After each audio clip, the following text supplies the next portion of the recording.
എല്ലാ പച്ചക്കറികളുടെയും ഒരു കൂട്ടം എന്ന് വേണമെങ്കിൽ അവിയലിനെ വിളിക്കാം. ഈ വിഭവത്തിന്റെ ഉത്ഭവത്തെക്കുറിച്ച് പറയുന്ന ആദ്യത്തെ കഥ മഹാഭാരത കാലത്തേതാണ്. പാണ്ഡവർ അജ്ഞാതവാസത്തിനിടെ വിരാടരാജാവിന്റെ കൊട്ടാരത്തിൽ വേഷം മാറി കഴിയുകയായിരുന്നു. അന്ന് പാചകക്കാരനായ ബല്ലവനായി നിന്നത് സാക്ഷാൽ ഭീമനായിരുന്നു. ഒരിക്കൽ കൊട്ടാരത്തിൽ അപ്രതീക്ഷിതമായി ഒരു വലിയ വിരുന്ന് നടന്നു. കറികൾ വിളമ്പി വന്നപ്പോൾ പച്ചക്കറികൾ തീർന്നുപോയി. ബാക്കിയാണെങ്കിൽ ഓരോ പച്ചക്കറിയുടെയും ഓരോ ചെറിയ കഷ്ണങ്ങൾ മാത്രം.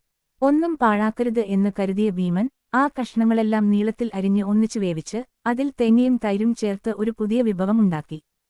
അതിഥികൾക്ക് അത് വല്ലാതെ ഇഷ്ടപ്പെടുകയും ആ വിഭവത്തിന് അവിയൽ എന്ന് പേര് വീഴുകയും ചെയ്തു.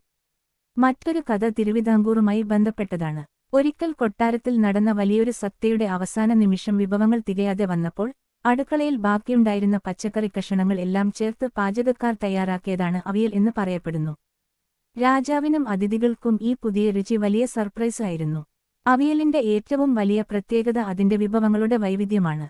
സാധാരണ ഒരു കറിയിൽ ഒന്നോ രണ്ടോ പച്ചക്കറികൾ മാത്രം ഉണ്ടാകുമ്പോൾ അവിയലിൽ ചേന, ചേമ്പ്, പടവലങ്ങ, വെള്ളരിക്ക, മുരിങ്ങക്കായ്, പയർ, കാരറ്റ്, കായ തുടങ്ങി മിക്ക പച്ചക്കറികളും ഒത്തുചേരുന്നു.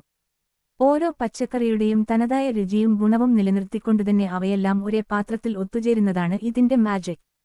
അവസാനം ചേർക്കുന്ന പച്ച വെളിച്ചെണ്ണയും കറിവേപ്പിലയും ആ വൈവിധ്യത്തെ ഒരു ചരടിലെന്ന പോലെ കോർത്തിണക്കുന്നു.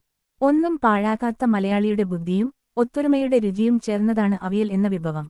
ചുരുക്കത്തിൽ, കറികളുടെ ലോകത്തെ യൂണിറ്റി ഇൻ ഡൈവേഴ്സിറ്റി യാണ് നമ്മുടെ സ്വന്തം അവിയൽ.